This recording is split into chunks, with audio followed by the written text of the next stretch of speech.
Alors j'ai le plaisir maintenant d'accueillir le professeur Diego Kuonen, professeur de sciences des données à la GSEM de l'Université de Genève. Professeur.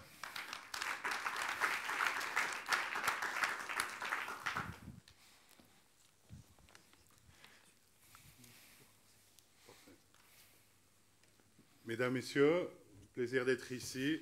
Peut-être que vous allez vous demander, quand vous avez vu le programme donné, c'est quoi ce truc? Qu'est-ce qu'il y a à faire à l'intérieur de ce programme sur l'approvisionnement, sur l'énergie et tout?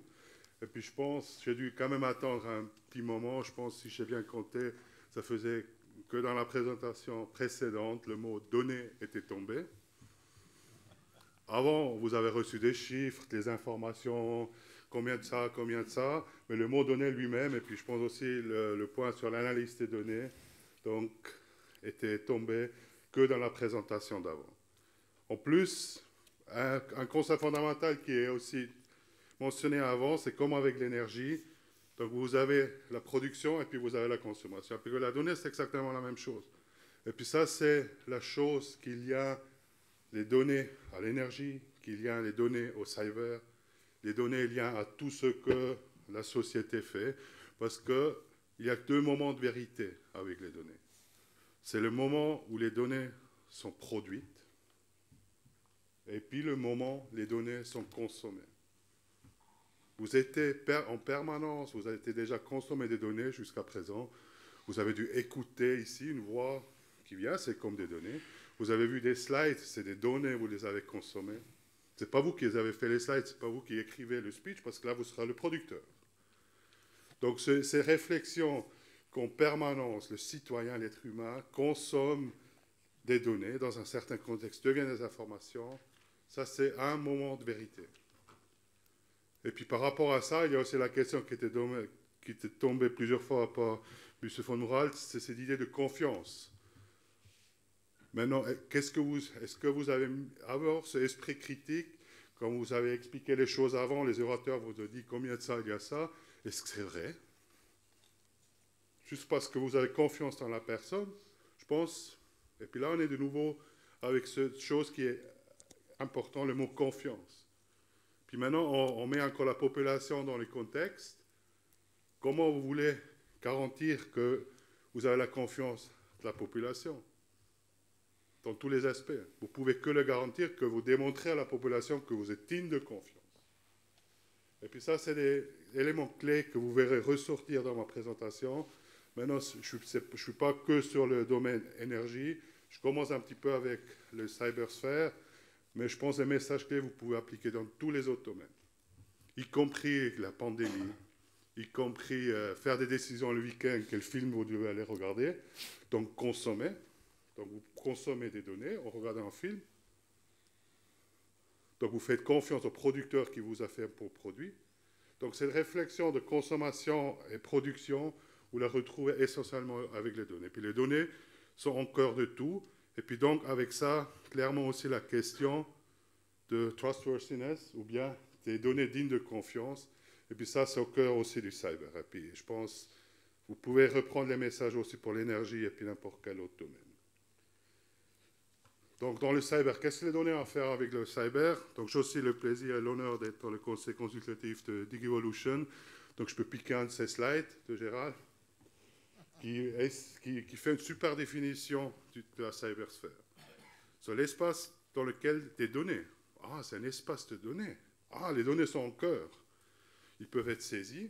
Donc, c'est ces aspects de production. Ils peuvent être enregistrés. Donc, enregistrées, transmises. Donc, c'est cette réflexion, on saisit les données, les produits, donc il faut les gérer.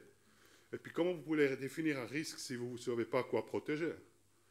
Avant le monde cyber, et puis toutes les réflexions que je vous donne ici, ça va aussi fonctionner sans énergie. Hein. Si vous voulez protéger votre argent, vous le sortez de la banque, vous le mettez sous votre lit. Pourquoi vous le faites? Parce que vous savez ce que vous voulez protéger. Et puis c'est la même chose ici, avant qu'on parle de sécurité dans ce domaine, il faut être capable de savoir ce que vous voulez protéger. Quelle information? Quelles données? Est-ce que vous voulez protéger des données qui ne sont pas dignes de confiance, qui ont une mauvaise qualité? Bon, si vous avez de la technologie et de l'argent, pourquoi pas? Mais à la fin, ce que vous voulez, c'est dans ce espace de données, enregistrer, transmettre, traiter, classer, coder, visualiser et convertir. Et puis là, c'est la magie qui vient. Vous essayez d'apprendre des données que vous avez au cœur. Vous essayez d'apprendre des données, de gérer des actions, d'en tirer des informations, des actions, pour à la fin de la journée, baser ou bien augmenter votre puissance de décision. Et puis là, on est complètement dans un contexte politique. Un politicien a besoin de données dignes de confiance pour baser l'évidence, pour baser ses décisions dessus. Donc vous voyez ici au cœur vraiment les données qui vous permettent de le mettre en action. Nos jours, ce n'est pas le problème d'avoir beaucoup de données, ça c'est simple. Hein.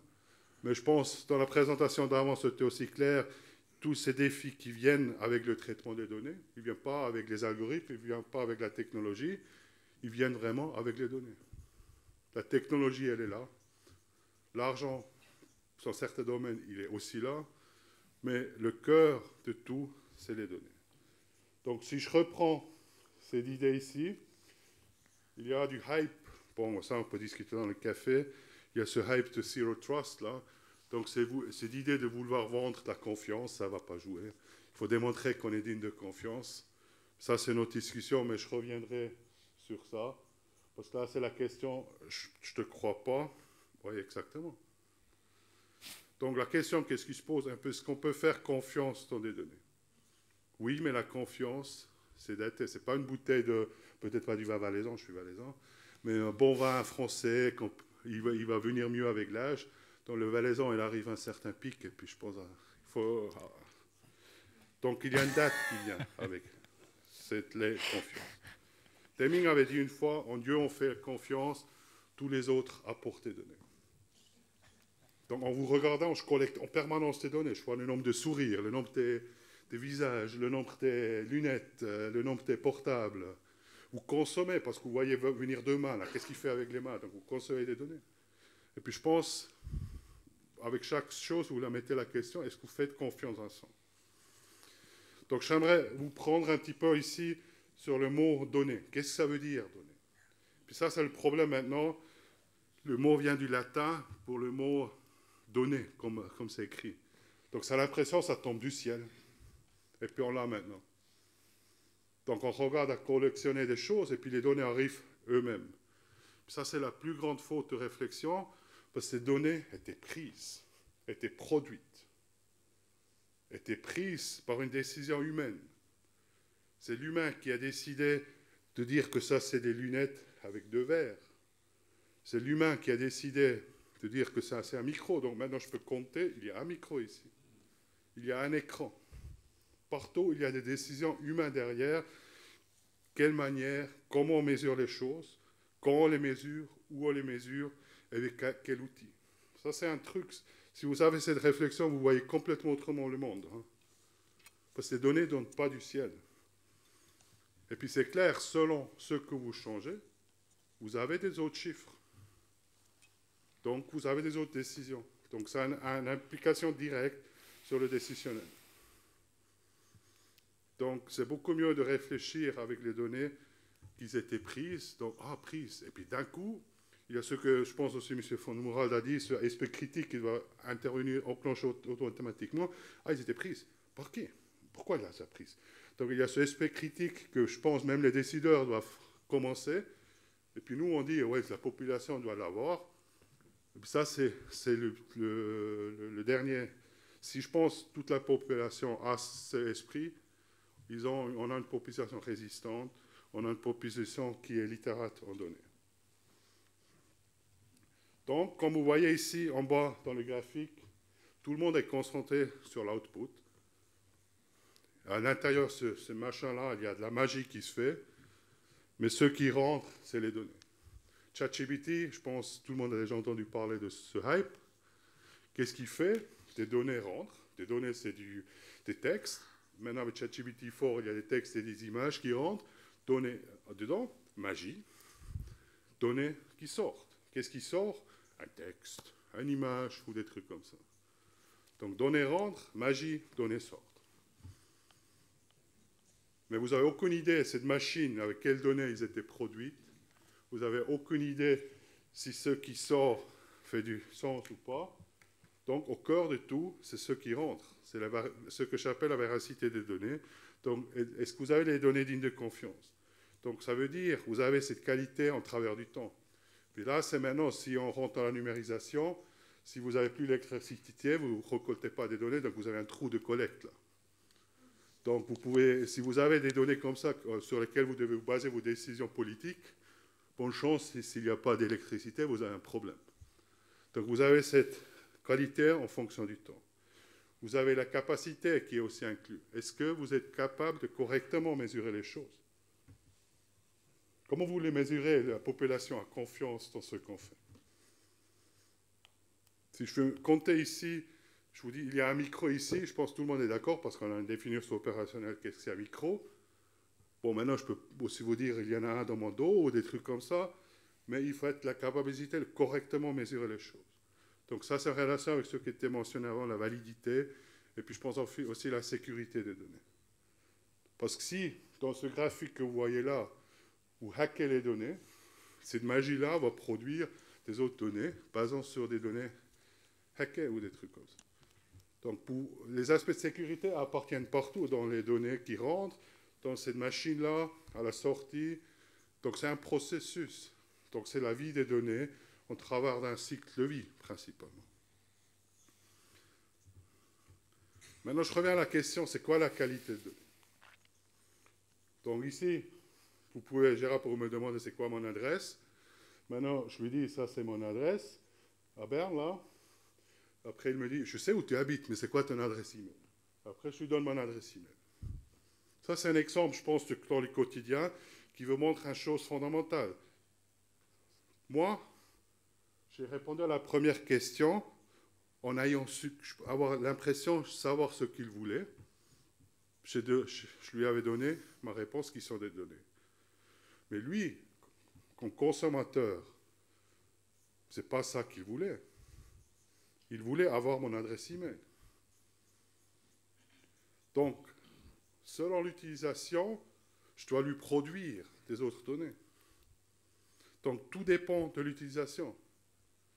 D'avoir les bonnes données, le right data, pour ce que je veux faire.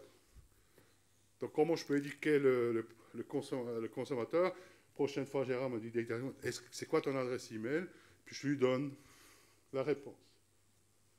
Mais si je veux être un bon producteur maintenant, c'est une personne de confiance, donc je vais vous donner la vraie adresse email.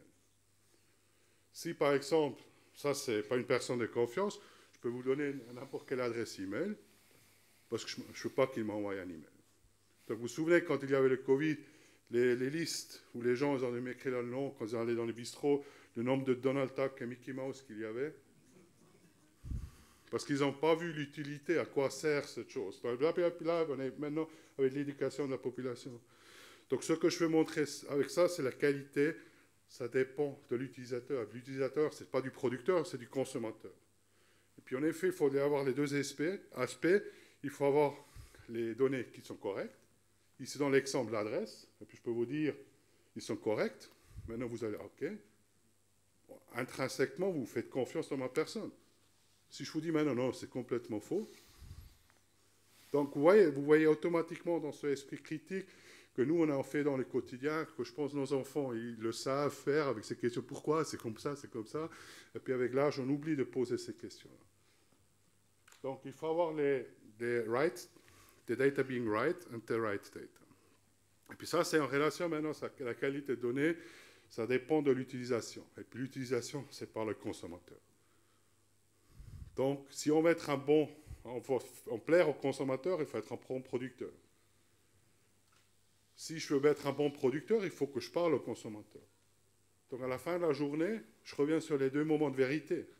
Donc, il faut qu'il y ait la communication. Et puis là, je ne parle pas de la technologie. La technologie, c'est une manière comment on peut garantir qu'il y a ce flux. Là, je parle à la réflexion, à quelle fin on veut le faire. Et puis, je pense que c'est ça qu'il faut amener, que la population, ils voient ça, qu'ils consomment, qu'ils produisent, qu'ils produisent ça dans un système qui est digne de confiance. Donc, avec ça va venir la confiance de la population. C'est clair, on ne peut pas comprendre les données avant qu'on ne comprend pas le processus d'où ils viennent. Parce que les données ne tombent pas du ciel, ils étaient produits de quelque part. Donc, jamais critiquer les personnes, critiquer toujours pourquoi le processus a permis que ça sorte. C'est toujours simple de critiquer la technologie, puis de dire, ouais, mais il faut maintenant oublier les fax, là, passer au numérique. Ok, ça c'est nous changer la technologie, mais si la personne qui rentre les données dans le fax ou dans les formulaires sur le web met n'importe quoi dessus, le numérique ne va pas vous résoudre ce problème. Hein. Donc pourquoi c'est comme ça? Ce n'est pas le problème de la personne, du médecin qui le fait, c'est le problème du processus qui donne cette liberté au médecin de le faire. Et puis là, je reviens sur l'éducation. Donc il faut éduquer les producteurs, il faut éduquer aussi les consommateurs. Ici, vous avez un exemple avec le nombre des expositions de sécurité, là, le nombre des attaques email, j'ai 30 personnes dans mon équipe de sécurité, combien de hits awareness, c'est 2, donc ça fait 232. On est exploité, on a un problème. Regardez nos jours dans sécurité combien de dashboards ressemblent à ça. Et puis là, vous allez vous rirez maintenant, parce que vous dites c'est n'importe quoi, on ne peut pas assommer ça. Parce que vous avez ce esprit critique. Et puis là, je pense, ce n'est pas la personne qui a fait ce truc, qui a produit ce tableau, qui est fautif, c'est le processus qui permet de le faire. Et puis le processus appartient aux décideurs, d'éviter qu'il y ait des choses comme ça qui se produisent. Donc si je reviens donc à la question, est-ce qu'on peut faire confiance aux données? Oui, ça dépend. Ils peuvent avoir une date. Il faut te mettre en clair un élément fondamental avec ce mot hype to trust. Hein. Moi, je suis aussi dans le, juste pour info, je suis dans le Expert Committee du Digital Trust Label de Digital Switzerland. Puis là, il y a le mot trust, là, aussi, peut-être vous avez entendu parler. Mais le truc fondamental, trust, vous ne pouvez pas l'acheter. Vous n'allez pas à la Migros ou la Coop, et puis vous prenez d'un rayon un truc qui s'appelle trust à 3 000 francs.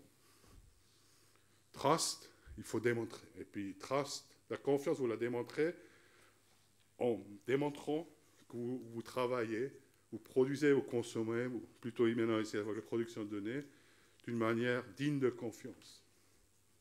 Donc digne de confiance, ça veut dire que vous respectez des principes de base.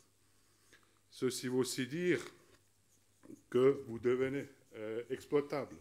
Vous mettez à disposition le code par une source, on a vu ça avec le e-voting en Suisse, c'est bounty programme et tout ça. Donc là, vous devenez exploitable.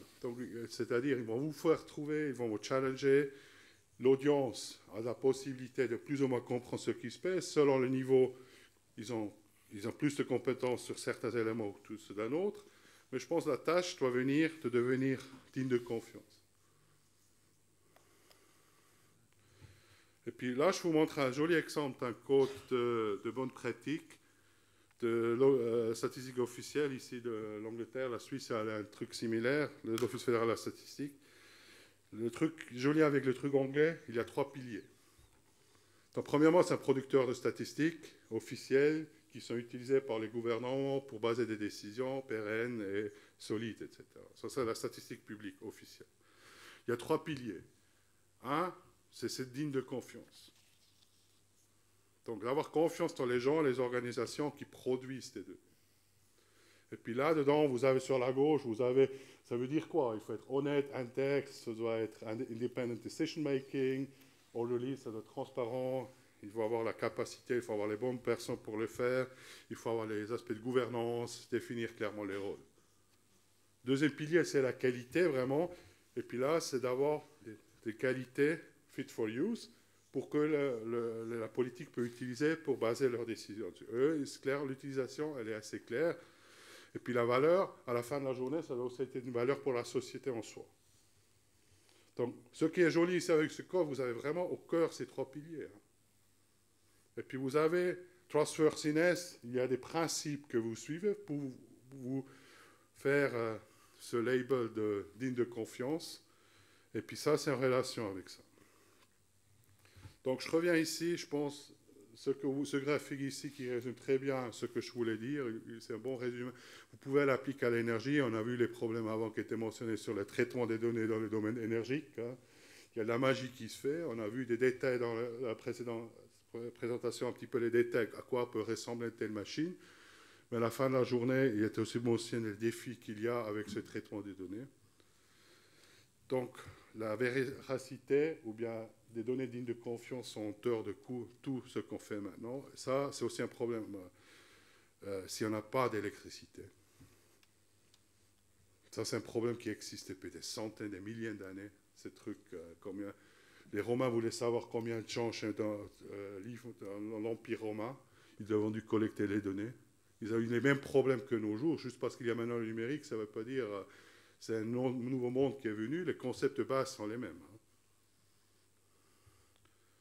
Ce qui est très important aussi pour clore un petit peu, la sécurité ou le cyber, ce n'est pas des technologies. Si vous basez une stratégie sur une technologie, vous êtes mort, principalement. Parce que la technologie va changer. Donc, vous avez ce aspect, je pense, de la transformation numérique, c'est le cœur, c'est la transformation. Là, le cartoon vous montre un petit peu. Donc, si vous n'êtes pas après avec ces technologies, vous restez sur votre île isolée, là. Et puis, le bateau des security vendors, cruise, là, vous n'êtes pas dessus. Donc, il ne focalisez pas sur la technologie, mais sur les aspects de transformation. Transformation, ça va aussi dire qu'il faut avoir un aspect très holistique sur la chose. Et puis, ça, j'ai pris d'un Cyber Risk Management Approach, très holistique. Vous avez tous les niveaux là, la gouvernance, les organisations, les processus, les contrôles, les gens. Et puis, qu'est-ce qu'il y a au cœur, là? Données. Et puis, ça rejoint exactement au slide, similaire au slide que j'ai pu piquer de Gérald, que les données sont ici au cours de tout. Transformation, ça commence dans la tête. Donc, vous pouvez avoir les meilleures stratégies, les meilleures technologies, les meilleures données dignes de confiance pour toute la réglementation que vous voulez. Il y a l'aspect culturel qui est là. Et puis l'aspect culturel, c'est aussi en relation avec quelque chose que Einstein a dit. Vous ne pouvez pas résoudre les problèmes avec le même raisonnement que vous avez utilisé quand les problèmes sont venus. Donc, il faut commencer à anticiper. Il ne faut pas attendre jusque le feu il est là. Il faut prévenir que le feu arrive. C'est-à-dire, il faut être prêt pour tout. Et puis là, on revient dans très vite, certaines fois, on a des discussions sur Dig Evolution, on a l'impression, oh, mais s'il parle de la Lune, là, on est ici sur la Terre. Mais il faut se préparer, il faut anticiper. Et puis, vraiment partir ici, j'ai pris d'un truc de Accenture, là, je ne sais pas des actions chez Accenture, hein, mais partir de la cyber resilience, d'anticiper, d'identifier, de protéger, de détecter, etc. Puis il y a un joli quote là-dedans qui dit la chose suivante. Il y a des grands neiges et des pluies qui vont arriver.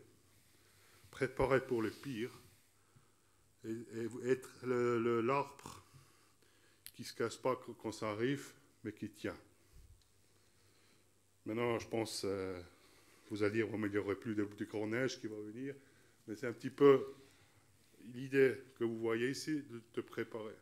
Et puis, si on veut avoir une population qui a confiance, un citoyen qui a confiance, il faut les préparer. Il faut mettre en ensemble les mesures cadres, qu'on peut les préparer, qu'on peut les former. Et puis ça revient à l'école enfantine principalement. C'est-à-dire qu'on a ce aspect critique qui était mentionné aussi avec les données. Un enfant, il a compris à le faire. Ceux qui ont des enfants dans votre famille, vous le savez. Pourquoi je ne peux pas faire ça? Mais pourquoi ce soir, c'est samedi, pourquoi je dois rentrer au lit à 8 heures? Pourquoi Exactement ce même esprit critique qu'il nous faut de nouveau comme adolescents. Et puis pourquoi nous, on ne l'a pas? Parce que nous, on n'a pas appris en école enfantine. On l'a appris avant d'aller à l'école, on est après dans l'école enfantine, et puis on a oublié de s'entraîner sur ça. Moi, je ne parle pas ici de devenir des experts en cyber ou en énergie, mais d'avoir ce esprit critique qui était joliment mis en avant par M. von Moeralt, qui crée après cette résilience. Et puis moi, je dis toujours, pour nous ici, pour moi aussi, c'est trop tard. Mais il faut qu'on prépare la future génération. Et puis c'est pour ça, ce aspect d'anticipation, pour moi, c'est très important. Deming avait déjà dit en 82, cette transformation peut être accomplie que par l'être humain, pas par les hardware, donc les ordinateurs, des gadgets, l'automatisation, etc. Vous ne pouvez pas juste mettre de l'argent sur la table et puis ça va fonctionner. C'est une transformation qui se fait ici et puis qui, pour moi, surtout ici dans les domaines avec les données, rentre que jusqu'à l'école enfantine. Donc, merci beaucoup pour votre attention. Et puis, j'espère que vous avez pris quelques éléments aussi pour votre vie privée, en dehors de l'énergie et du cyber. Merci. Merci beaucoup. Merci beaucoup, professeur Kuonen, pour votre présentation.